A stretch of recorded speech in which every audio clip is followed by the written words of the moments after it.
Certaines personnes ont une lignée reptilienne dans leur famille, et d'autres sont des hybrides.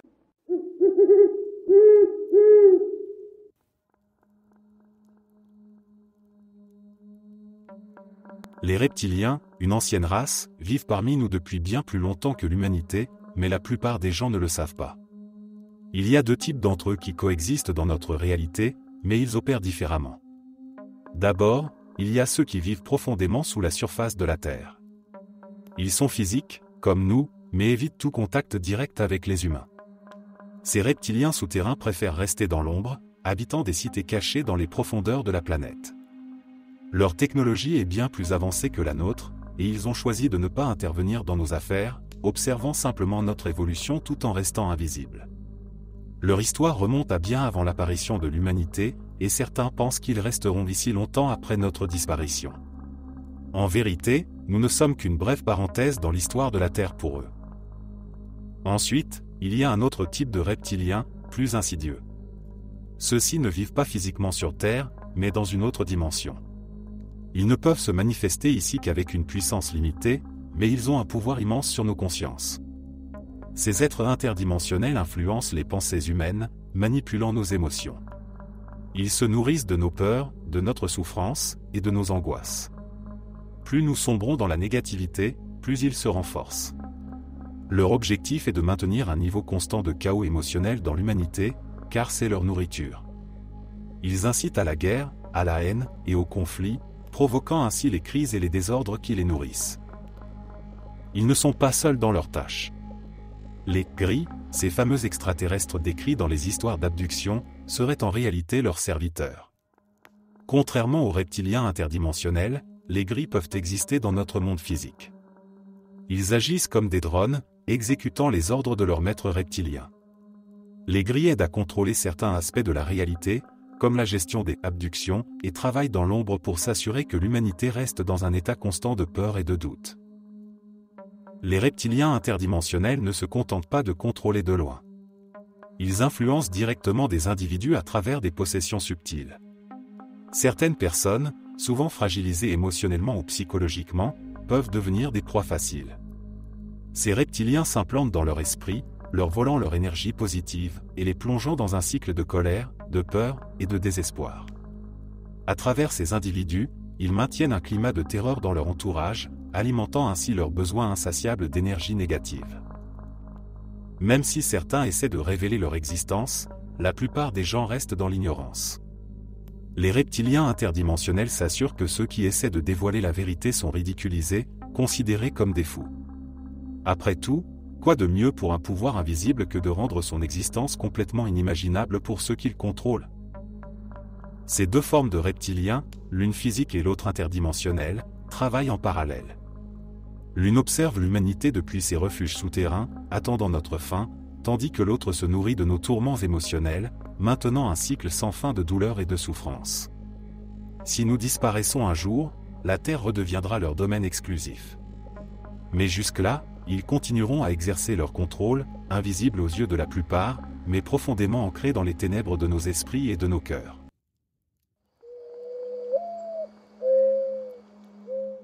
L'idée de la vallée de l'étrange, ce sentiment de malaise face à des figures qui ressemblent presque à des humains, mais pas tout à fait, pourrait remonter à quelque chose de profondément ancré dans notre évolution.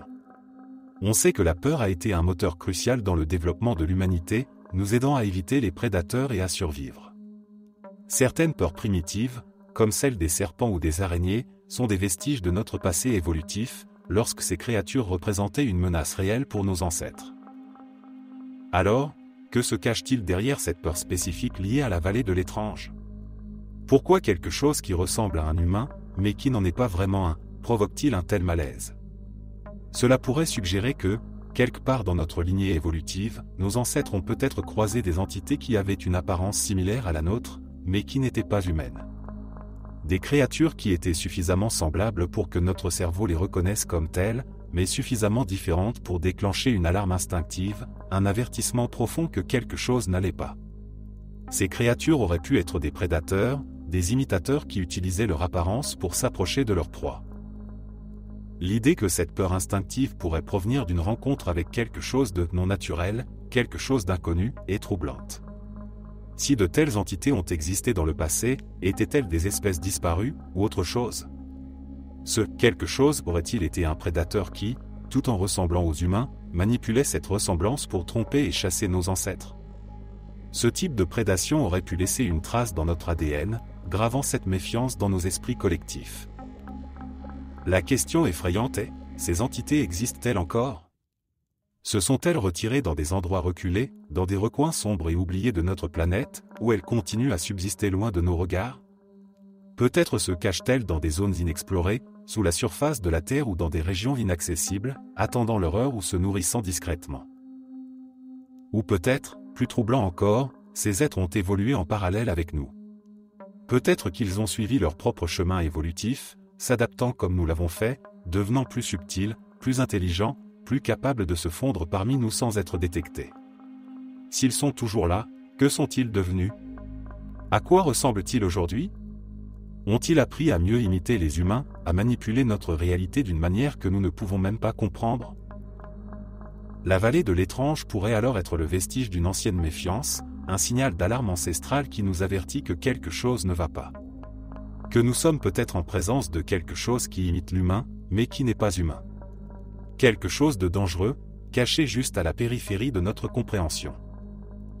La question reste, sommes-nous encore surveillés par ces entités? Si elles existent toujours, où sont-elles?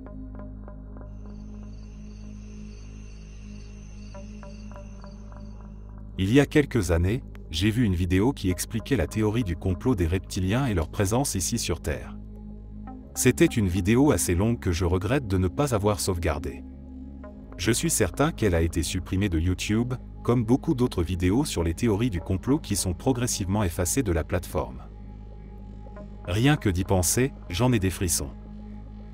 La vidéo avait été prise à un niveau de la rue, probablement avec un téléphone portable ou une caméra vidéo. Elle montrait des scènes de panique après la chute de la seconde tour lors des attentats du 11 septembre. Des gens couraient, affolés, sous le choc de ce qui se passait. La caméra se tourne vers une foule, et c'est là que les choses deviennent étranges. Cette section de la vidéo a été rejouée et zoomée pour se concentrer sur une femme noire qui se tenait dans la rue, observant autour d'elle. À mesure que le zoom s'accentuait et que la vidéo ralentissait, il devenait évident que cette femme n'était pas une femme. Elle avait un sourire sinistre, avec des fentes à la place des yeux. Son visage semblait être en train de se métamorphoser. Sa mâchoire s'allongeait et des dents pointues apparaissaient. En résumé, elle ressemblait à un lézard. La vidéo l'avait capturée en plein milieu de cette transformation. C'était indéniablement troublant. Cette vidéo me hante encore, car sans un examen minutieux du film, ce que je crois que l'auteur a fait, personne n'aurait remarqué ce détail. Cela laisse supposer que ces êtres pourraient se fondre parmi nous sans que nous nous en rendions compte. Ce n'est pas la seule histoire de ce genre. Il y a aussi celle de Justin Bieber, où des témoins dans un aéroport entier auraient vu sa transformation en reptilien. De plus, il y a eu une rencontre avec Adele dans les coulisses, où une salle pleine de fans l'a brièvement vu changer de forme. Malheureusement, ces histoires sont devenues très difficiles à retrouver aujourd'hui, et cela fait un certain temps que je ne les ai pas recherchées. Je me souviens aussi d'une interview avec Billy Corgan, du groupe Smashing Pumpkins, je crois que c'était dans une émission avec Joe Rogan, mais je ne suis pas sûr. Dans cette interview, il raconte qu'il était avec une célébrité en coulisses, et que cette personne s'est transformée devant lui, de façon décontractée. Corgan a paniqué, mais la célébrité a simplement reconnu ce qui s'était passé comme si c'était normal. Cependant, il n'a jamais révélé le nom de cette personne. Ces récits me laissent perplexe et fasciné, surtout avec le fait que ces témoignages semblent disparaître, presque comme s'ils étaient effacés de la mémoire collective.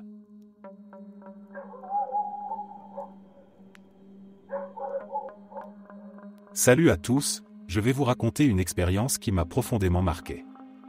J'ai 37 ans aujourd'hui, mais cet événement remonte à 2008, quand j'avais 28 ans et que je vivais dans le Connecticut. À l'époque, je louais une chambre dans la maison d'une mère célibataire avec ses 2 enfants. Je me souviens bien comment j'ai trouvé cette chambre.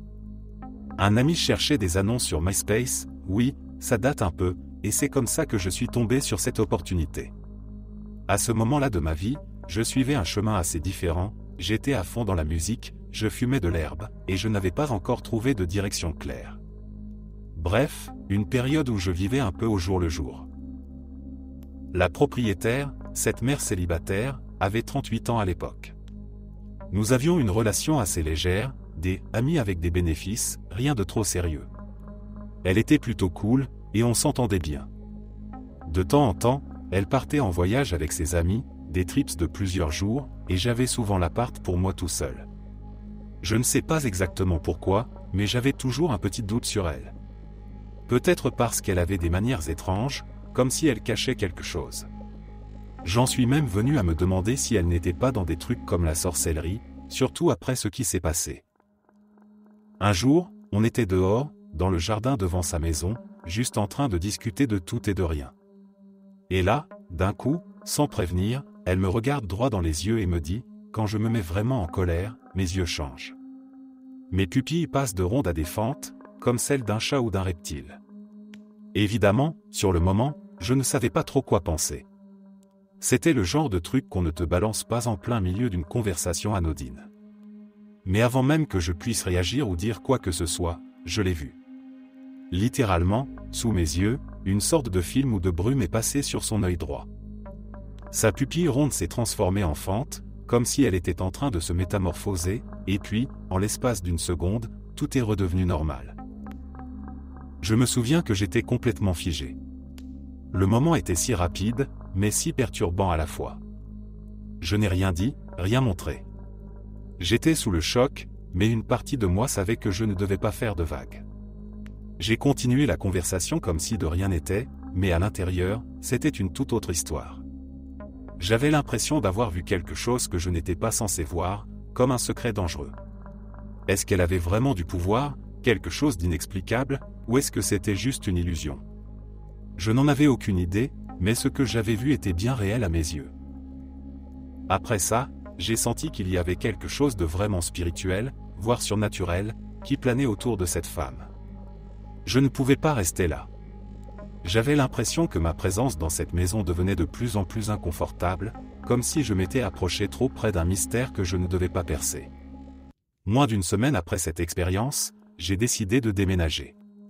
Je me suis trouvé un autre endroit pour vivre, loin de toute cette bizarrerie. Jusqu'à aujourd'hui, je n'ai jamais vraiment partagé cette histoire avec qui que ce soit.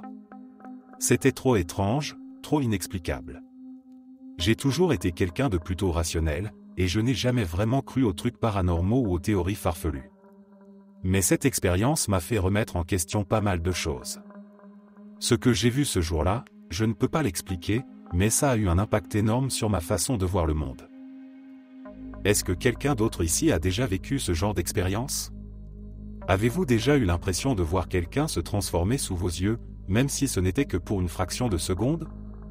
Ce genre de truc change vraiment la perception de ce qui est réel et de ce qui ne l'est pas.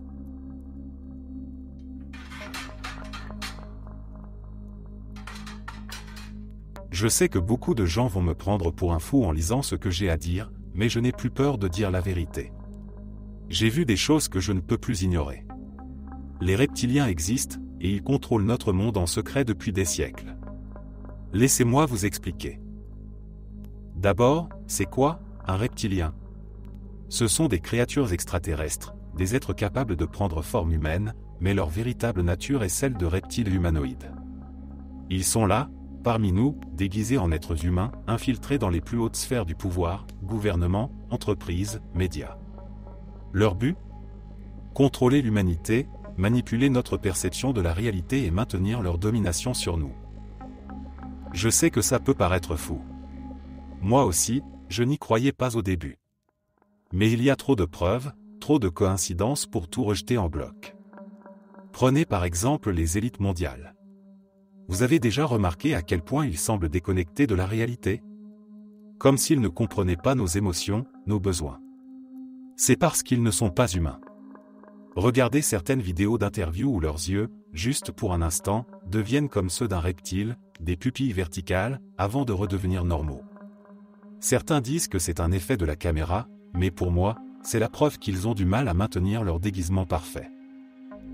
J'ai commencé à vraiment m'intéresser à cette théorie après avoir lu des livres sur les anciens mythes et légendes.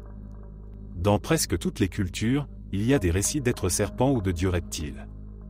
Les Sumériens avaient leurs Anunnakis, des créatures qui ressemblaient à des reptiles et qui avaient un pouvoir immense. Même dans la Bible, le serpent dans le jardin d'Éden n'est-il pas une sorte de reptile manipulateur? Ces récits sont des fragments de la vérité, laissés derrière par des civilisations qui avaient compris l'existence des reptiliens. Mais ce n'est pas seulement dans les textes anciens que j'ai trouvé des indices. Dans ma propre vie, j'ai vu des choses qui m'ont convaincu. Je me souviens d'une fois, il y a quelques années, où j'étais dans un café. Il y avait un homme, assis seul, lisant un journal. Quelque chose chez lui n'était pas normal. Il était trop parfait, ses mouvements étaient trop fluides, comme s'il imitait un être humain mais sans réussir à capturer la véritable essence. À un moment donné, il a levé les yeux et je jure que ses pupilles étaient verticales, comme celles d'un reptile, juste pour une fraction de seconde. J'ai ressenti un frisson glacé me traverser le corps. J'ai aussi remarqué des comportements étranges chez certaines personnes que je connais. Des proches, des collègues. Ils ont soudainement changé, comme si quelque chose les avait pris. Ils deviennent froids, distants, leurs yeux ne sont plus les mêmes. J'ai essayé de parler à certains de mes amis à ce sujet, mais ils ne veulent pas écouter. Ils disent que je me fais des idées. Pourtant, quand je les observe, je sais qu'ils ne sont plus vraiment là. Quelque chose les contrôle. Et ce n'est pas seulement une question de transformation physique. Les reptiliens utilisent des technologies avancées pour nous manipuler mentalement. Les médias sont un outil pour eux, un moyen de nous maintenir dans un état constant de peur, de division. La télévision, les réseaux sociaux, tout cela est utilisé pour nous distraire, nous empêcher de voir la véritable réalité qui se déroule sous nos yeux. Certains événements mondiaux, des guerres, des crises économiques, des catastrophes, sont orchestrés par eux. Ils manipulent les gouvernements comme des marionnettes, tout ça pour nous maintenir sous contrôle, divisés, incapables de nous unir et de nous révolter contre leur domination. Je sais que tout ça peut sembler tiré par les cheveux, mais il suffit d'ouvrir les yeux, d'observer attentivement, et vous commencerez à voir les signes. Ils sont partout, si on sait où regarder. Les reptiliens sont parmi nous, et tant que nous n'accepterons pas cette réalité, nous resterons des pions dans leur grand jeu. Je ne peux plus rester silencieux. Ceux qui contrôlent l'information veulent que nous restions aveugles, mais je refuse de vivre dans l'ignorance. J'ai vu des preuves, j'ai fait mes propres recherches, et je sais maintenant que tout cela est vrai.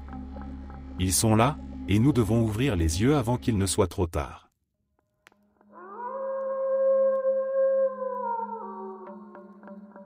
D'accord, je suis arrivé au point où je ne peux plus garder ça pour moi, et j'ai besoin d'un endroit semi-anonyme pour me libérer, afin de pouvoir avancer. J'étais membre d'un trio de meilleurs amis. On sortait assez souvent ensemble pour s'amuser. L'une de nos activités préférées était de faire des soirées entre filles dans les clubs locaux. On commençait toujours dans l'un des clubs qu'on aimait le moins, mais il y avait ce genre de cocktail pas cher servi dans un grand bol, alors on débutait souvent la soirée là-bas. C'est là que tout s'est produit. Nous étions arrivés et, après environ 30 à 45 minutes de discussion et de boissons, on a décidé de se rendre sur la piste de danse. Un groupe de 3 gars était assis près de la piste de danse, et ils nous ont rejoints dès qu'on a commencé à danser. Je me suis retrouvé à danser avec le plus jeune du groupe.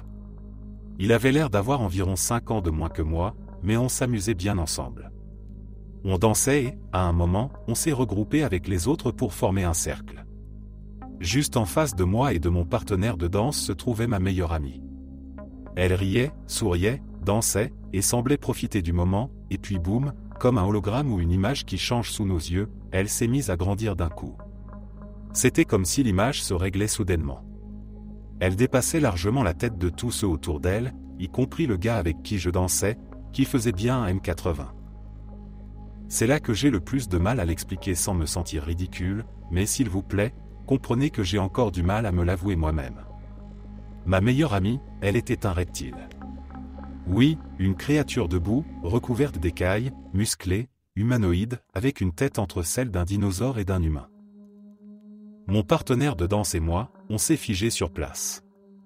Je me sentais paralysé, incapable d'arrêter de la fixer, tout en essayant désespérément de me dire d'arrêter de regarder. Quand je me suis tourné vers le gars avec qui je dansais, il était livide, complètement effrayé. Je me sentais mal pour lui, car je voyais la peur sur son visage. Sans qu'on échange un seul mot, on a tous les deux reculé d'un pas, puis on a tourné les talons et on s'est enfui dehors. Il a continué à marcher, il a quitté le club sans un mot, laissant ses amis derrière lui. Moi, je suis retourné à l'intérieur. Je me disais que ça devait être l'éclairage, des ombres, quelque chose de logique. Après tout, je connais cette personne, c'est ma meilleure amie. Donc, c'est forcément moi qui deviens folle, et j'avais besoin de comprendre ce qui venait de se passer. Je me suis assise à une table près de la piste de danse et j'ai observé toute la salle. Les lumières, les effets, les ombres, mes amis qui dansaient. Je me répétais que ça devait être une illusion d'optique. Une illusion terrifiante, certes, mais ça ne pouvait pas être réel. Je connais cette personne, je ne suis pas du genre à avoir des hallucinations. Alors ça devait être ma vision qui s'était brouillée, mon cerveau qui avait mal interprété les informations. J'étais tellement bouleversé que j'ai décidé de ne pas poursuivre la soirée. J'ai dit au revoir à l'autre ami qui était avec nous et je suis rentré chez moi. Dès que je suis arrivé, j'ai cherché sur internet si quelqu'un avait déjà vécu quelque chose de similaire. Je n'ai rien trouvé. À ce moment-là, j'ai vraiment essayé, et je continue d'essayer, de me convaincre que c'était dû aux lumières, aux effets stroboscopiques, ou quelque chose du genre, qui avait transformé ma meilleure amie en une créature reptilienne de plus de 2 mètres. Je les ai évités pendant un mois après ça. La prochaine fois que je les ai vus, je pensais que mon amie trouverait ça amusant si je lui disais que j'avais disparu parce qu'elle s'était transformée en reptile. Mais elle ne l'a pas pris à la légère et semblait inquiète. Elle m'a demandé à quoi elle ressemblait exactement. C'était compréhensible, je suppose. Si un ami me disait qu'il avait vu la même chose, je voudrais aussi des explications. J'ai essayé d'en rire et de changer de sujet. Mais parfois, quand j'y repense, l'image revient dans ma tête, aussi terrifiante et confuse qu'au moment où je l'ai vue. On s'est toutes éloignées après ça. Mais voilà, je l'ai enfin dit. Peut-être que le fait de mettre des mots dessus m'aidera à faire disparaître ce souvenir. Au début, quand cette fille m'a raconté son histoire, je me suis dit qu'elle devait être folle, ou qu'elle avait pris un coup de trop ce soir-là. Vous savez, quand on est à Venice Beach, entouré de gens excentriques et ouverts à toutes sortes de théories et d'expériences, on s'habitue à entendre des trucs bizarres. Alors, en entendant son récit, mon premier réflexe a été de ne pas la prendre au sérieux. Elle était belle, intelligente, et semblait bien connectée, mais quand elle nous a balancé cette histoire sur Jack Nicholson qui se transformait en reptilien, j'ai rigolé intérieurement. C'était tellement absurde. Jack Nicholson, une légende vivante du cinéma, un homme respecté dans le monde entier, qui se transforme en reptile pendant qu'il couche avec une fille. Impossible. Clairement, elle avait pris quelque chose de trop fort cette nuit-là, et son esprit avait fabriqué un délire. J'étais certain que ce n'était qu'une hallucination liée aux drogues qu'ils avaient pris ensemble. Mais ce qui m'a troublé, c'est que plus je la connaissais, plus je réalisais que cette fille n'était pas le genre à inventer des histoires ou à perdre le contrôle de la réalité. Elle était toujours calme, posée, et même si elle aimait s'amuser, il y avait quelque chose de très stable chez elle. Elle n'était pas du tout le stéréotype de la personne qui délire sous l'effet de drogue. Plus j'apprenais à la connaître, plus je me rendais compte qu'elle n'était pas folle. Ce qu'elle avait vécu l'avait profondément marquée. Ce n'était pas juste une anecdote qu'elle partageait pour impressionner ou divertir. À chaque fois qu'elle évoquait cette soirée, je voyais dans ses yeux une vraie peur, une sorte de traumatisme qu'elle n'avait pas surmonté. C'est arrivé lors d'une soirée où on discutait de théories du complot, comme souvent. Je me souviens qu'on parlait d'aliens, de manipulation des élites, des trucs habituels. Et là, sans prévenir, elle s'est mise à nous raconter cette histoire. Je me souviens encore de ces mots, « Vous voulez entendre du vrai délire ?» Elle avait cette lueur dans les yeux, mais c'était pas du tout une plaisanterie. C'était un cri du cœur. Elle nous a raconté comment son amie, une autre fille tout aussi belle, sortait avec Jack Nicholson. Tout avait commencé normalement, quelques rendez-vous, des sorties en ville, rien d'extraordinaire pour quelqu'un de son rang. Mais un soir, ils avaient pris des drogues, et pendant qu'ils couchaient ensemble, c'est là que l'impensable est arrivé. Elle l'a vu se transformer. Elle m'a décrit cette scène avec des détails si vivants, si précis, que j'en avais des frissons. Elle disait que Jack s'était transformé en reptilien sous ses yeux. Pas un effet de lumière, pas une hallucination passagère, mais une vraie transformation, comme si la peau humaine de Jacques n'était qu'un masque et que la créature qui se cachait derrière s'était révélée à ce moment précis. Elle disait qu'elle avait été tellement choquée qu'elle en avait perdu connaissance. Et quand elle s'était réveillée le lendemain matin, toujours chez lui, elle ne savait plus quoi penser. Était-ce réel? Était-elle tellement sous l'effet des drogues qu'elle avait halluciné? Elle était perdue, déboussolée, cherchant à comprendre si ce qu'elle avait vu était bien vrai. Elle se sentait tellement angoissée qu'elle avait décidé d'aller parler à Jacques, de lui demander des explications. C'est là que les choses sont devenues encore plus étranges. Elle était allée le trouver dans le salon, où il était assis calmement, comme si de rien n'était. Elle s'était assise à côté de lui, un peu hésitante, et avait commencé à évoquer la nuit précédente, tentant de comprendre ce qui s'était passé. Et là, Jacques, sans dire un mot, avait ouvert un tiroir, sorti une petite carte et la lui avait tendue. Sur la carte, il y avait seulement ces deux mots, « Arrête de parler ». C'était tellement étrange, tellement perturbant. Elle n'a jamais su quoi en penser. Était-ce une façon de lui dire que ce qu'elle avait vu était vrai? Ou bien Jacques savait-il qu'elle allait lui poser des questions sur ce qui s'était passé et il voulait qu'elle laisse tomber? Elle n'a jamais eu de réponse. Mais à partir de ce moment-là, elle n'a plus jamais voulu le revoir. Ce qui me frappait, c'était à quel point cette histoire semblait la hanter. On aurait dit qu'elle n'avait jamais réussi à faire la paix avec cette expérience. Et plus je l'écoutais, plus je voyais que ce n'était pas juste une anecdote délirante.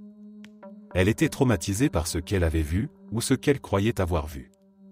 Et plus je repensais à ses paroles, plus je me demandais si, peut-être, elle avait réellement vu quelque chose ce soir-là. Peut-être que toutes ces théories du complot que je connaissais sur les reptiliens, ces créatures qui prendraient forme humaine pour contrôler les élites, n'étaient pas que des histoires absurdes après tout. Je ne sais pas quoi croire encore aujourd'hui, mais une chose est sûre, cette fille, elle n'était ni folle ni délirante. Elle avait vécu quelque chose qui l'avait profondément marquée, et peu importe ce que c'était, elle croyait dur comme fer que c'était réel.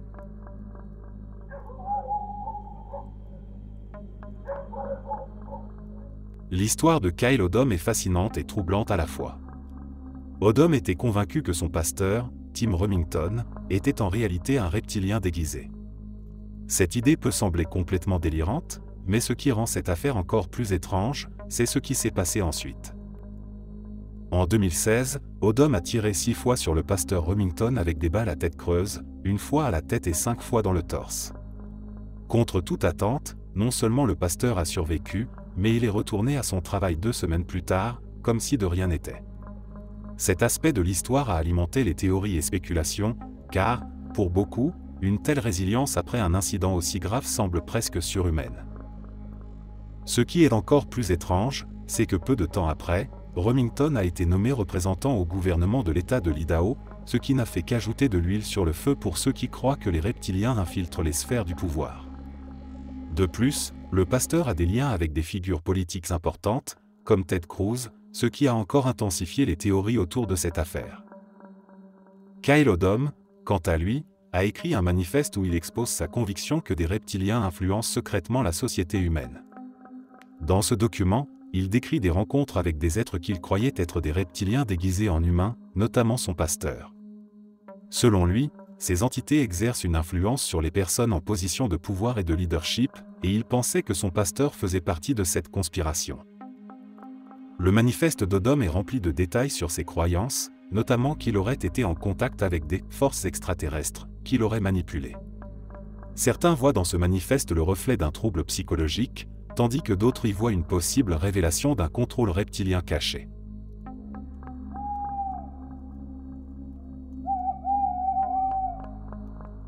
Après avoir pris de nombreuses photos de moi-même, j'ai remarqué que la couleur de mes yeux semblait parfois différente.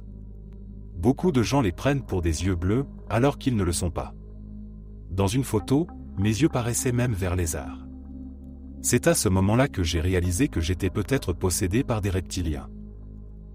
Je me suis rappelé d'un moment où j'aurais pu être possédé de cette manière, et cela remonte à une séance de méditation. Je méditais, et lorsque j'ai enfin réussi à vider mon esprit, une créature humanoïde semblable à un serpent est apparue devant moi. J'ai été terrifié et j'ai immédiatement ouvert les yeux. Je n'ai plus jamais médité depuis, et j'ai appris que la méditation peut être le moyen le plus simple de devenir possédé, surtout par ce type d'entité. À l'époque, je n'en avais aucune idée. Depuis, je fais souvent des mouvements étranges avec ma langue, la tordant ou la poussant sur le côté de ma bouche. Parfois, je fais des grimaces perturbantes ou des mouvements brusques inquiétants, et je deviens très difficile à côtoyer. J'ai des pensées sombres, parfois même suicidaires, et d'autres fois, je pense à des actes violents. Mes mains deviennent inexplicablement moites et mon corps ressent un froid incompréhensible. Je pense que la possession reptilienne est une idée encore plus effrayante que celle de la possession démoniaque, bien que ma maison soit réputée hantée. On dit même qu'il y a un homme maléfique dans la chambre de mon grand-père, qui pourrait représenter une menace pour moi ou ma famille. Je fais aussi des cauchemars terrifiants. Une fois, j'ai imaginé une fille marchant comme une araignée vers moi alors que j'essayais désespérément de dormir sur le canapé, avec de la musique inversée jouant dans ma tête. Parfois, ces pensées sont si vivides que j'ai l'impression qu'elles se matérialisent devant moi. Mes pupilles peuvent aussi se dilater de manière extrême sans raison apparente, et d'autres fois, cela se produit pendant des épisodes psychotiques, qui consistent généralement en des pensées ou des comportements paranoïaques et dérangés. Parfois, je ne sais pas si c'est Jésus qui parle dans mon cœur ou quelque chose de plus sinistre. Mon téléviseur tremble inexplicablement la nuit. Un jour, un portrait est tombé sur ma tête pendant que je dormais. Heureusement, c'était du plexiglas et il ne s'est pas brisé. Ce tableau était pourtant fixé au mur, et je dormais assez loin de l'endroit où il était accroché. J'ai parfois l'impression d'être un sujet possible du projet MKUltra. Je remplis tous les critères. Je me bats depuis longtemps, et je remercie Dieu pour mes réussites. J'ai toujours eu peur du noir. Les esprits maléfiques ont même essayé de me tuer une fois, mais Dieu a sauvé ma vie. Je m'identifie comme ex-gay ou ex-bisexuel. Je pense que cela pourrait être quelque chose que j'ai fait involontairement, peut-être sous l'effet d'un contrôle mental. J'ai également des problèmes et des distorsions visuelles, notamment le brouillard visuel. Parfois, une partie des murs ressemble à des parasites de télévision, et je pense que cela pourrait être lié à une présence reptilienne. Je vis aussi près d'une base militaire, et je vois souvent des avions militaires et des hélicoptères de combat dans le ciel. Il y a aussi beaucoup de traînées chimiques dans le ciel à Pelion, ce qui pourrait expliquer pourquoi il fait toujours aussi chaud ici, bien plus qu'ailleurs où je suis allé. C'est comme un mélange entre un poste de police, un aéroport et une base militaire. C'est une installation étrange, et j'aimerais que tu la recherches sur Google Earth pour me montrer sa structure. Elle s'appelle Lexington County Airport à Pelion. Je l'ai souvent vue en passant sur cette route, mais ce n'est que récemment que j'ai commencé à m'interroger dessus. Après tout, beaucoup d'installations militaires se déguisent en aéroport pour cacher des choses qu'ils ne veulent pas révéler. Ça explique pourquoi ils placeraient cette installation particulière dans un endroit aussi discret que Pelion, en Caroline du Sud. Regardez Area 51, par exemple, qui est situé au milieu de nulle part. Ils sont malins, ils savent ce qu'ils font. Ils ne veulent pas que vous remarquiez ou pensiez trop. Ils doivent rester discrets. J'ai vu des choses étranges dans le ciel, tout comme ma mère. J'ai vu des avions énormes, si bas qu'ils semblaient prêts à atterrir dans mon jardin, et parfois, j'ai vu des lumières très brillantes sur certains avions la nuit. Ces lumières ressemblent parfois à une planète ou une étoile dans le ciel nocturne, mais elles bougent. D'autres fois, il s'agit simplement d'avions militaires.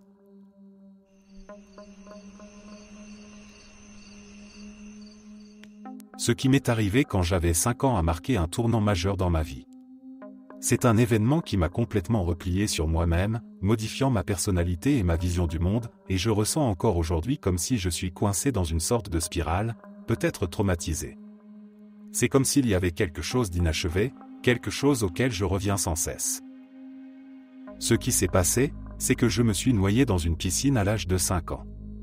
Je me souviens d'avoir crié à l'aide sous l'eau, et l'une de mes dernières pensées a été de ressentir une colère immense contre ma mère pour m'avoir laissé seul dans cette piscine. J'entends souvent des récits d'expériences de mort imminente impliquant des lumières blanches et des sensations paisibles qui poussent les gens à vouloir vivre plus intensément, mais mon expérience n'a rien eu de cela. La dernière chose dont je me souviens avant de perdre conscience, c'était le visage d'une créature reptilienne. C'était un visage intelligent, presque comme s'il communiquait avec moi, me narguant, et l'impression émotionnelle qui me reste est qu'il disait « Je te possède, tu es impuissant ». Après cet incident, j'ai d'abord pensé que j'avais vu le diable. Mais ce qui m'a vraiment perturbé, c'est que c'était ma seule vision de ce qui pourrait venir après la mort. C'était terrifiant. Cela m'a fait remettre en question la valeur même de la vie. Je suis entré dans une crise existentielle où j'ai commencé à me demander si j'étais la seule conscience existante et si tout le reste n'était qu'une création de mon imagination. Une pensée extrêmement solitaire, et dont j'ai eu beaucoup de mal à me détacher. Aujourd'hui, j'ai l'impression de ne pas atteindre mon potentiel en tant qu'être humain. Je n'ai presque rien à montrer pour mes 28 ans, et je sais que beaucoup de gens pourraient ressentir cela, mais chaque fois que je tente de me lancer dans un processus d'amélioration personnelle, je reviens instinctivement à cet événement, comme si quelque chose devait être résolu avant que je puisse réellement avancer et exploiter pleinement qui je suis. J'ai quelques perspectives sur cette expérience, et j'aimerais entendre d'autres avis ou pensées à ce sujet. Il y a quelques années, j'ai vu un chaman hypnotiseur qui m'a dit que cet être s'était accroché à moi et qu'il me drainait. Elle a réalisé un rituel, et je me suis senti un peu mieux, peut-être que cela a aidé, mais je me sens toujours bloqué. J'ai entendu dire que ces entités se nourrissent d'émotions négatives comme la peur et la haine, donc si l'une d'elles s'accroche à vous de manière parasitaire, elle peut vraiment drainer vos émotions positives. C'est ce qui m'est arrivé quand j'avais 5 ans. J'étais joyeux, très amical et bavard, et puis c'était comme si je n'étais plus que l'ombre de moi-même, ma personnalité s'étant inversée. Aujourd'hui, je ne suis plus si bavard, ni si excité par la vie, mais je sens que je devrais l'être et que je veux l'être. Je ne suis pas à l'aise avec le fait de ne plus être aussi amical et enthousiaste, car je ressens que c'est ma véritable personnalité. Mon comportement réservé et renfermé me met mal à l'aise, comme si je ne pouvais plus accéder à qui je suis réellement, bien que je sache que je suis toujours là, quelque part. J'ai l'impression que toutes les impulsions, toute cette énergie qui devrait alimenter ma personnalité de manière correcte, sont bloquées ou détournées.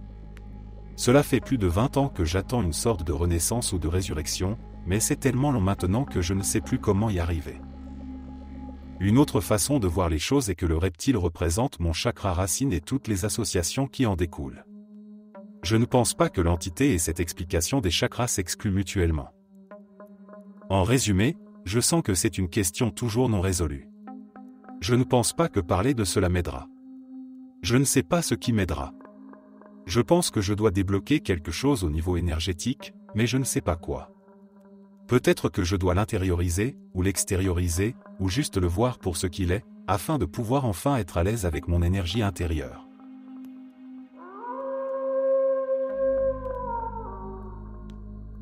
L'année dernière, alors que j'étais en Malaisie pour étudier sous la guidance de 2 moines bouddhistes, nous avons abordé le sujet des Nagas, ces reptiliens métamorphes qui sont mentionnés dans la littérature bouddhiste depuis des millénaires. Ces moines, qui sont basés aux États-Unis, ont partagé une histoire intrigante. Ils affirmaient avoir croisé des reptiliens en faisant leurs courses chez Walmart. Alors qu'ils marchaient dans une allée, ils ont envoyé de la méta, de l'amour bienveillant irradié, vers 2 individus qu'ils suspectaient d'être des reptiliens. Ce geste aurait provoqué un relâchement dans leur déguisement, et les moines affirmaient avoir vu leur queue de reptile se manifester brièvement. Sentant qu'ils avaient été impolis en les exposant de cette manière, ils ont quitté l'endroit rapidement. Les moines bouddhistes sont liés par des vœux stricts. Chaque jour, ils prennent des vœux de ne pas mentir, et il y a plus de 250 règles qu'ils doivent respecter après leur ordination. L'une de ces règles stipule qu'ils doivent affirmer qu'ils sont bel et bien humains, car, selon l'histoire bouddhiste, il y a eu plusieurs cas où des reptiliens, les Nagas, ont tenté de se faire ordonner comme moines, même du temps du Bouddha Gautama. Ces reptiliens pouvaient souvent être démasqués lorsqu'ils dormaient, car tous n'étaient pas capables de maintenir leur forme humaine durant le sommeil. Dans la cosmologie bouddhiste, les reptiliens, ou Nagas, sont considérés comme des êtres appartenant à un niveau inférieur de l'existence. Ils sont souvent décrits comme ayant des limitations spirituelles qui les empêchent de pratiquer correctement. Selon ces récits, les Nagas vivent dans des cités souterraines, cachées aux yeux du monde, ce qui renforce l'idée que certains de ces êtres peuvent encore interagir avec les humains à ce jour, tout en restant discrets. Pour moi, cette simple exposition à ces récits et cette expérience racontée par les moines a profondément renforcé ma conviction que les Nagas, ou ces reptiliens métamorphes, existent bel et bien. La combinaison des récits historiques bouddhistes et des vœux stricts auxquels ces moines se tiennent fait qu'il est difficile de remettre en question la véracité de leurs témoignages. Cela me fait aussi réfléchir à l'idée que, malgré leur présence cachée et leur capacité à changer de forme, ces êtres sont peut-être encore là, dissimulés parmi nous.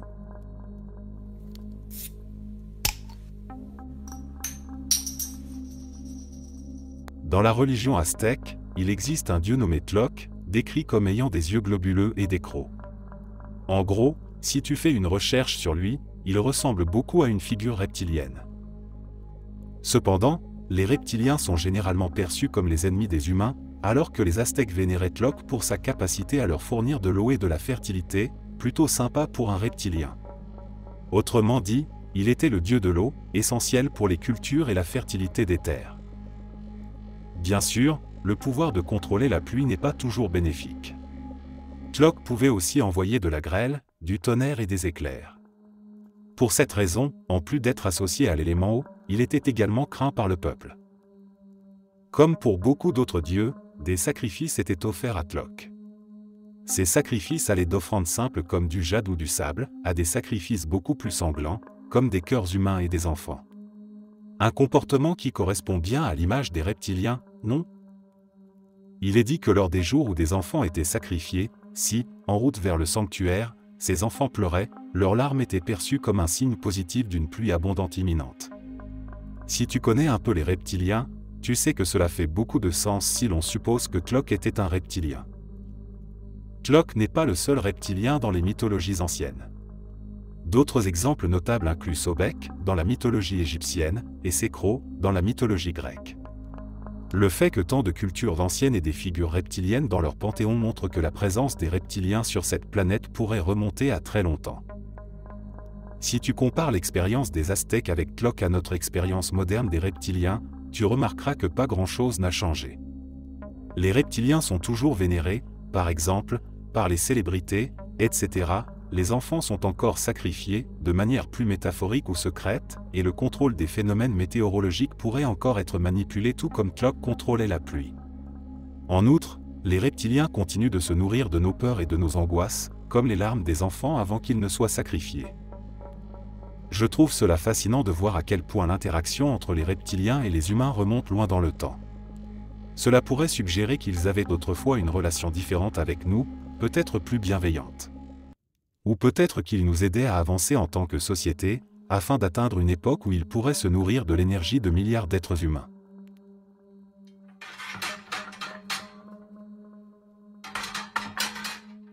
Tout a commencé un soir, alors que je traînais sur Internet, en quête de quelque chose de nouveau, quelque chose qui expliquerait ce sentiment persistant que quelque chose ne tournait pas rond dans ce monde. C'est à ce moment-là que je suis tombé sur David Icke. David Icke ? Je n'avais jamais entendu parler de lui avant ce soir-là. Mais en lisant un article qui parlait de ses théories, quelque chose a immédiatement résonné en moi.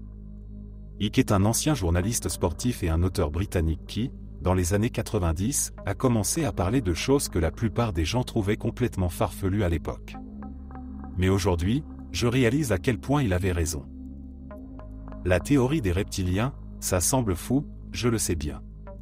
Mais quand tu commences à regarder le monde à travers ce prisme, tout prend un sens. David Icke explique que depuis des millénaires, une race extraterrestre de reptiliens contrôle secrètement la planète. Ces créatures, capables de prendre forme humaine, se sont infiltrées dans les plus hauts niveaux de pouvoir, président, roi, magnat de la finance. Ils sont derrière tout, la politique, l'économie, les médias. Leur objectif est de maintenir l'humanité sous contrôle, de nous manipuler et de s'assurer que nous ne nous rébellions jamais contre leur domination. Au début, je me suis dit que c'était trop gros pour être vrai. Mais Icke a exposé tellement de preuves que j'ai commencé à comprendre que tout ce que nous voyons, tout ce que nous croyons, n'est qu'un voile pour cacher la vérité. Ce qui m'a particulièrement frappé, c'est qu'il avait prédit, dès les années 90, des événements que nous vivons aujourd'hui. Il parlait déjà d'un contrôle de masse, d'une manipulation par la peur, d'une surveillance mondiale. Et ce que nous avons vécu pendant la pandémie de Covid-19. Icke avait tout prédit. Dans les années 90, il disait que les gouvernements utiliseraient une crise globale pour instaurer un contrôle de masse, et c'est exactement ce qu'il s'est passé pendant le Covid. C'était comme s'il avait vu tout cela venir. Les confinements, les mesures de contrôle sanitaire, la peur omniprésente dans les médias, les restrictions de nos libertés, tout cela n'a pas été une simple réaction à un virus. C'était un plan orchestré depuis des décennies pour renforcer encore davantage le contrôle qu'ils ont sur nous. Icke en avait parlé bien avant que quiconque ne puisse imaginer une telle situation. Quand tu regardes tout ça à travers les yeux d'Icke, tu comprends que les reptiliens ne sont pas seulement une métaphore. Ces êtres existent, et ils contrôlent tout. Ils manipulent la réalité elle-même, créant des situations de chaos pour maintenir leur emprise sur nous. Il avait aussi parlé des élites mondiales, ces quelques familles qui contrôlent la majeure partie de la richesse et du pouvoir. Les Rothschild, les Rockefeller, tous ces noms qui reviennent encore et encore.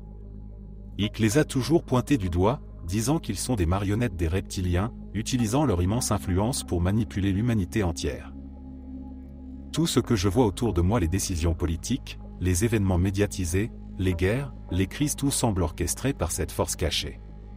Et chaque jour, je découvre de nouveaux éléments qui confirment ce que David Icke disait depuis si longtemps.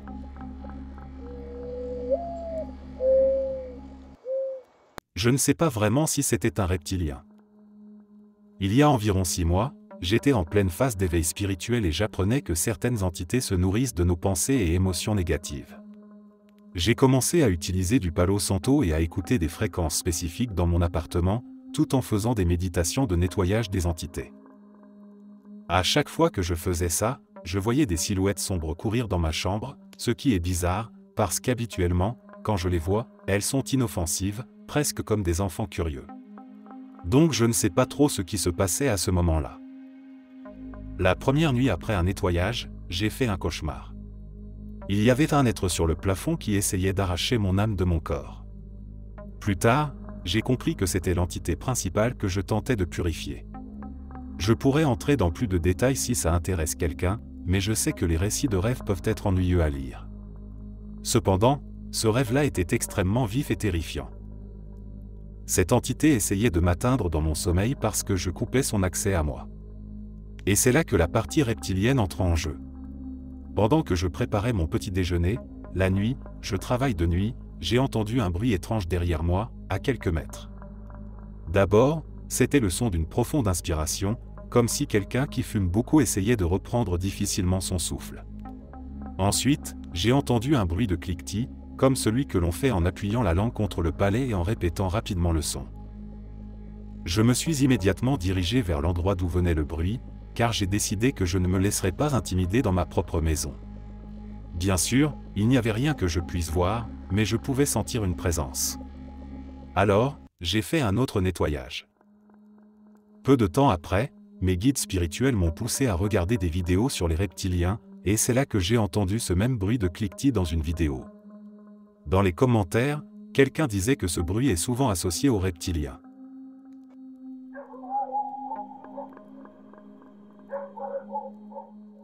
Imagine un instant que l'histoire telle qu'on la connaît soit en réalité une version simplifiée, expurgée de tout ce qui pourrait remettre en question notre vision du monde. Depuis notre enfance, on nous enseigne que les dinosaures ont dominé la Terre pendant des millions d'années, avant de s'éteindre brutalement il y a environ 80 millions d'années, à cause d'une catastrophe naturelle. Mais, et si cette version n'était qu'une petite partie de la vérité? Et si certains d'entre eux n'avaient jamais disparu, mais avaient trouvé un moyen de survivre, cachés loin des regards, dans les profondeurs souterraines de la planète? Il est tout à fait plausible que des espèces, dotées d'une intelligence supérieure et d'une capacité d'adaptation hors du commun, aient réussi à échapper à la catastrophe. Imaginons que, plutôt que d'être éradiqués, certains dinosaures aient évolué dans des environnements souterrains, à l'abri des cataclysmes de surface. Ce cadre protégé aurait permis à ces créatures d'évoluer différemment, non plus en fonction de la survie brute dans la nature sauvage, mais vers quelque chose de plus sophistiqué, une intelligence leur permettant de maîtriser leur environnement à un niveau technologique bien supérieur au nôtre. Au fil des millions d'années, dans cet isolement souterrain, ces créatures auraient pu développer une civilisation parallèle à la nôtre, évoluant non seulement biologiquement, mais aussi technologiquement. Ils auraient maîtrisé des formes d'énergie que nous ne comprenons même pas encore, appris à manipuler la génétique bien avant que l'humanité ne découvre l'ADN, et créé des technologies avancées, bien au-delà de nos plus grandes inventions modernes. Leur corps aurait pu évoluer pour devenir plus humanoïde afin de s'adapter aux conditions souterraines, des membres plus longs et plus agiles, une intelligence accrue et peut-être des capacités psychiques ou technologiques que nous ne comprenons pas.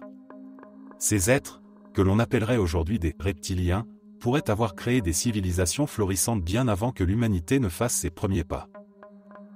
Ce qui est fascinant, c'est l'idée que ces créatures n'auraient jamais quitté la planète. Contrairement à ce que nous pensons, les reptiliens ne seraient pas des extraterrestres venant d'une autre galaxie, mais bien des terriens, des habitants de la Terre depuis des millions d'années. Leur intelligence et leur technologie pourraient leur avoir permis de se camoufler à nos yeux, restant discrets, dans l'ombre, pendant que nous, les humains, commencions à prendre le contrôle de la surface de la Terre. Et si toutes ces légendes, ces mythes sur des êtres reptiliens ou serpentiformes dans des civilisations anciennes comme les Sumériens, les Égyptiens ou même les Mayas, n'étaient pas simplement des symboles ou des métaphores?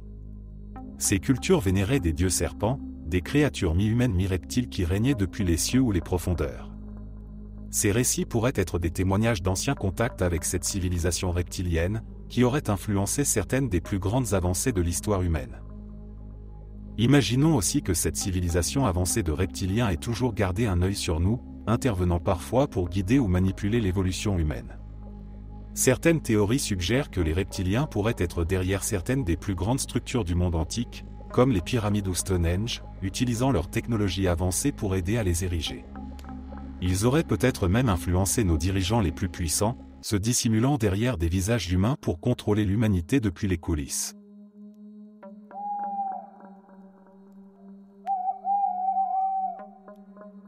J'étais totalement sceptique à propos des théories sur les reptiliens, comme tout le monde devrait l'être.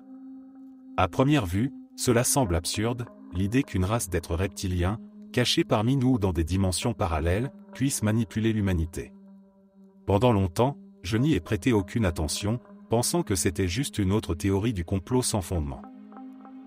Puis, par curiosité, j'ai commencé à lire des rapports sur des expériences sous DMT, une substance psychoactive extrêmement puissante, étudiée dans des contextes scientifiques sérieux, mais aussi dans des forums de discussion où des gens partageaient leurs expériences. Ce qui m'a d'abord intrigué, c'est la constance des récits. Beaucoup de personnes décrivaient des contacts avec des êtres qu'ils percevaient comme extraterrestres ou interdimensionnels. Mais ce qui m'a le plus frappé, c'était la récurrence d'un type d'entité en particulier. Encore et encore, des gens décrivaient des rencontres avec des reptiles humanoïdes. Certains les décrivaient comme des créatures ressemblant à des alligators, d'autres parlaient de peau écailleuse, souvent froide, et de regards perçants. Ils étaient presque toujours perçus comme malveillants. Ces récits n'étaient pas de simples apparitions, beaucoup de ces rencontres impliquaient des sensations de menace ou des expériences perturbantes, comme des sondages corporels ou des agressions, voire des viols. La plupart des personnes rapportaient un sentiment de profond malaise, parfois de terreur, face à ces créatures. Ce qui rendait ces récits encore plus troublants, c'est que la majorité des gens qui partageaient ces expériences n'avaient jamais entendu parler des théories sur les reptiliens avant de vivre ces visions sous DMT. Ils ne connaissaient rien de ces théories avant leurs expériences, ce qui rendait difficile l'idée que ces visions aient pu être influencées par des idées préconçues. En lisant ces rapports, j'ai commencé à voir un motif qui se dessinait. Ces récits venaient de personnes de différentes cultures et arrière-plans, et pourtant, leurs expériences sous DMT étaient souvent similaires en termes de description des entités rencontrées. Les reptiliens apparaissaient régulièrement, souvent avec des intentions malveillantes, ce qui était troublant. Dans certains cas, les personnes racontaient des tentatives de communication de la part de ces êtres, mais elles se sentaient souvent manipulées ou trompées. Je me souviens particulièrement d'un rapport où quelqu'un décrivait une entité reptilienne qui semblait tenter de lui voler son énergie, de manière presque parasitaire. La personne ressentait une sensation de perte d'identité, comme si cette entité essayait de prendre le contrôle. Ces descriptions se recoupaient avec d'autres récits de rencontres, où les reptiliens étaient perçus non seulement comme des entités physiques ou interdimensionnelles, mais aussi comme des prédateurs énergétiques. Ce qui est intéressant avec la DMT, c'est qu'elle est souvent décrite comme une passerelle vers d'autres dimensions ou réalités, permettant à ceux qui en consomment de voir au-delà de ce que nos cinq sens perçoivent normalement. Les scientifiques et chercheurs qui étudient la DMT tentent d'expliquer ces visions comme des hallucinations provoquées par des changements chimiques dans le cerveau, mais une question reste, pourquoi ces visions sont-elles si cohérentes entre les individus? Pourquoi, indépendamment de la culture ou des croyances, tant de gens rapportent-ils voir des êtres similaires? Cela m'a amené à reconsidérer ma position initiale. Et si ces expériences sous DMT révélaient une partie de la réalité que nous ne percevons pas normalement? Et si ces reptiliens, ou ce qu'ils représentent, existent effectivement, mais dans une dimension ou un plan d'existence que nous ne comprenons pas encore? Peut-être que ces substances, comme la DMT, ouvrent des portes que notre esprit rationnel ne peut normalement pas franchir. Bien que je reste sceptique et que je garde un esprit critique, il est difficile d'ignorer le nombre croissant de récits qui font état de la présence de ces êtres reptiliens, particulièrement dans le contexte des expériences sous DMT. Plus je lisais de rapports, plus je me disais qu'il y avait quelque chose derrière ce phénomène, quelque chose que nous ne comprenons peut-être pas encore totalement. Je ne dis pas que toutes les théories sur les reptiliens sont vraies ou fondées, mais il y a clairement un motif dans ces expériences qui mérite d'être exploré. Peut-être que ces entités reptiliennes sont une métaphore de quelque chose de plus profond, quelque chose lié à notre inconscient collectif ou à notre évolution spirituelle. Ou peut-être que ces êtres existent vraiment, dans une forme ou une autre, et que la DMT permet simplement d'entrevoir leur présence. Quoi qu'il en soit, il est difficile de rester totalement sceptique après avoir vu tant de récits similaires provenant de personnes qui n'avaient jamais entendu parler de ces théories auparavant.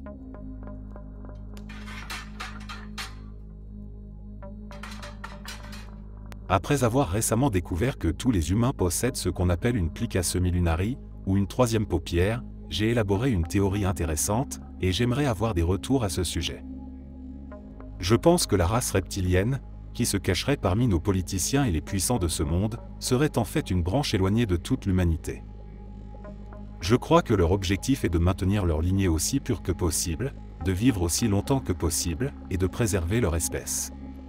Il existe des preuves suggérant que de nombreux présidents et figures de pouvoir, soupçonnés d'être reptiliens, sont en réalité des parents éloignés d'autres personnes influentes qui, elles aussi, sont suspectées d'appartenir à cette race. Les reptiliens semblent se regrouper entre eux, se marier entre eux et se reproduire uniquement entre eux. Ils auraient toujours été présents sur Terre depuis le début, mais avec l'évolution, l'augmentation de la population et la diversité mondiale, ils sont devenus largement minoritaires et dispersés. Je pense qu'ils tentent de reprendre le contrôle en réduisant notre population et en transformant la majorité d'entre nous en des moutons dociles, encore plus soumis qu'aujourd'hui, pour faciliter la mise en place d'un nouvel ordre mondial. L'élite, avec ses cultes et ses agendas mondiaux, semble liée à cette même idée reptilienne. Cela suggère que les familles les plus puissantes, comme les Rothschild, pourraient descendre d'une lignée plus pure de reptiliens. Si nous, en tant qu'humains, avons évolué à partir des singes, il ne serait pas si farfelu de penser qu'une autre branche de l'humanité ait pu évoluer à partir des reptiles il y a des millions d'années.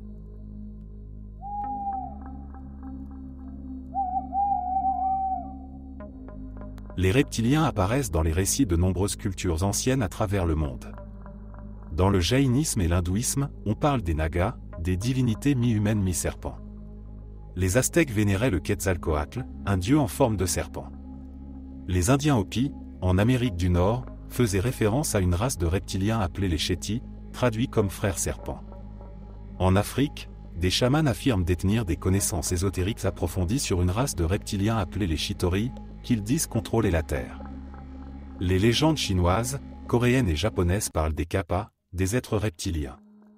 Les gnostiques évoquent des entités parasitaires appelées archontes qui non seulement se nourrissent de l'énergie des humains, mais empêchent également nos âmes de quitter le monde matériel après la mort de nos corps physiques. Les reptiliens sont à la fois des êtres physiques et astraux. Selon certaines sources, ils manipuleraient l'humanité depuis des millénaires, utilisant une technologie avancée pour piéger les âmes autour de la planète. Ce piège à âmes serait un réseau énergétique autour de la Terre. L'un de ses principaux objectifs serait de projeter un tunnel de lumière, souvent signalé par ceux ayant vécu des expériences de mort imminente. Ce tunnel, que beaucoup associent au paradis ou à une existence supérieure, serait en réalité un piège. Lorsque l'âme entre dans ce tunnel, sa mémoire est effacée, et elle est réincarnée dans un nouveau corps sur Terre. Le tunnel agit comme un appât, semblable à un hameçon caché dans un appât de pêche. Les reptiliens, intelligents et technologiquement avancés, manquent d'empathie, ce qui les rend particulièrement dangereux. Ils se considèrent comme des contrôleurs et des éleveurs de l'humanité, de la même manière que nous traitons le bétail. Leur but est de nous maintenir ici pour se nourrir de nos énergies négatives. Lorsque les humains souffrent, ces entités se nourrissent d'émotions à basse fréquence comme la peur, la douleur, la colère, la jalousie ou encore l'anxiété. Ces émotions basses vibrations leur fournissent l'énergie nécessaire pour survivre. Rudolf Steiner, un philosophe et ésotériste renommé, a expliqué comment les archontes se nourrissent de notre peur et de notre anxiété. Selon lui, la majorité des humains sur Terre aujourd'hui se réincarnent en boucle, piégés dans ce cycle sans fin à cause de ce réseau qui efface la mémoire des âmes avant chaque réincarnation. Cela explique pourquoi tant de gens vivent avec l'impression d'avoir une mission ou un but divin, donné par ce qu'ils perçoivent comme Dieu, mais sans se souvenir de leur vie passée. Quand notre corps physique meurt, ou lors d'expériences de sortie du corps, notre âme entre dans le plan astral, où elle peut observer le monde terrestre sans pouvoir interagir avec la matière physique. C'est dans ce plan astral que ces entités parasitaires existent principalement. Elles utilisent des méthodes trompeuses pour se faire passer pour des êtres de lumière, cherchant à convaincre l'âme de se réincarner. Dans le plan astral, les lois de la physique telles que nous les connaissons ne s'appliquent plus. Nos âmes étant de l'énergie pure, nous avons la capacité de modifier notre apparence simplement en le voulant. Cela signifie que n'importe quelle entité peut changer son apparence pour tromper les âmes humaines. Par exemple, une entité malveillante pourrait se présenter sous l'apparence de Dieu, d'un ange gardien ou même d'un proche décédé, pour gagner la confiance de l'âme et la manipuler. Ces entités utilisent des tromperies sophistiquées, se déguisant en êtres de lumière, générant de fausses sensations d'amour et de paix pour nous convaincre que leur guide est bienveillant. Elles peuvent ainsi amener l'âme à accepter une nouvelle mission, ce qui, en réalité, les enchaîne à nouveau dans le cycle de la réincarnation.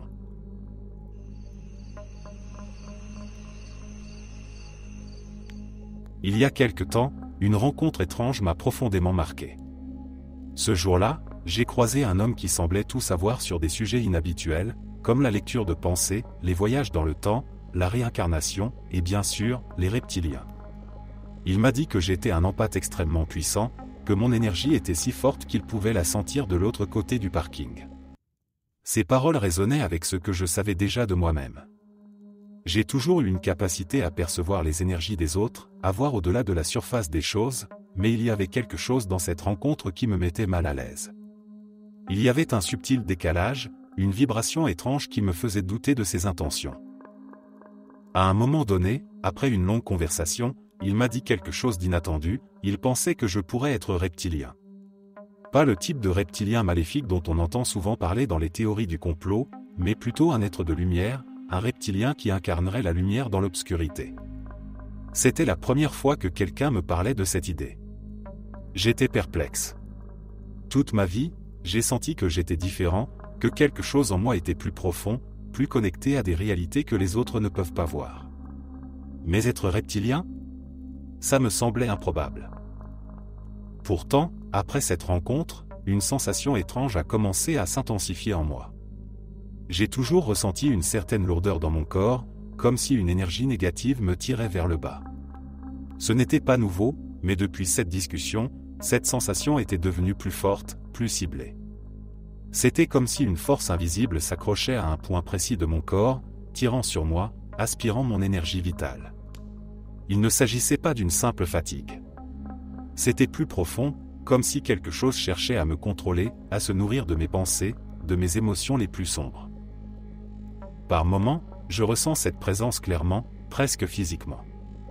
C'est comme une pression, un point de tension quelque part dans mon abdomen, qui me tire, me drenant de ma joie, de ma clarté. Lorsque je ressens cette force, il devient difficile de rester connecté à moi-même. Des pensées sombres surgissent, des émotions négatives qui ne semblent pas m'appartenir. Parfois, c'est la peur qui prend le dessus, une peur irrationnelle, comme si quelque chose de dangereux se cachait à l'intérieur de moi. D'autres fois, c'est une colère profonde et inexpliquée qui monte en moi. Je commence à me demander si ce que cet homme m'a dit était vrai. Et si j'étais vraiment lié à une entité reptilienne interdimensionnelle. Pas une entité qui contrôle consciemment, mais une qui est là, attachée à moi, se nourrissant de mes émotions négatives et essayant de me tirer dans une direction sombre. On dit souvent que les reptiliens interdimensionnels se nourrissent de la peur, de la haine, du désespoir. Ces émotions qui, une fois ancrées en nous, les nourrissent et leur permettent de persister. Il y a des moments où je me sens moi-même, où je suis en paix, aligné avec ma propre énergie. Mais il y a aussi ces moments, de plus en plus fréquents, où je sens cette force qui me tire en arrière, qui brouille mon esprit et m'empêche d'accéder à ma véritable essence. Je me demande parfois si cette entité est là depuis mon enfance, si elle s'est accrochée à moi à un moment de vulnérabilité, peut-être lors d'une expérience intense ou traumatisante. Peut-être que c'est une présence qui a toujours été là, cachée dans l'ombre, et que je n'en prends conscience que maintenant. Chaque fois que je ressens cette pression, cette énergie sombre qui me tire, je suis convaincu que quelque chose en moi doit être libéré. Ce n'est pas simplement une question de bien-être mental, c'est une lutte pour mon énergie vitale, pour mon âme. Je ne peux m'empêcher de me demander si cette entité parasite, ce reptilien interdimensionnel, est réellement là, et si je suis capable de m'en défaire. J'ai essayé diverses méthodes pour m'en libérer, la méditation, la purification énergétique, mais rien ne semble complètement résoudre le problème. À chaque fois que je pense avoir retrouvé mon équilibre, cette sensation revient, me rappelant que quelque chose n'est pas encore résolu. Peut-être que ce n'est pas une simple lutte mentale, mais une véritable bataille énergétique, un combat pour récupérer ma pleine conscience et mon pouvoir intérieur. Je sens que la clé pour comprendre et me libérer réside quelque part dans ces expériences. Il y a peut-être une leçon, un message caché derrière tout cela, quelque chose qui pourrait me permettre de transcender cette énergie et de retrouver la lumière en moi. Mais tant que cette force reste attachée à moi, je continue à chercher, à explorer, à comprendre ce que je dois faire pour me libérer de ce qui me tire vers le bas.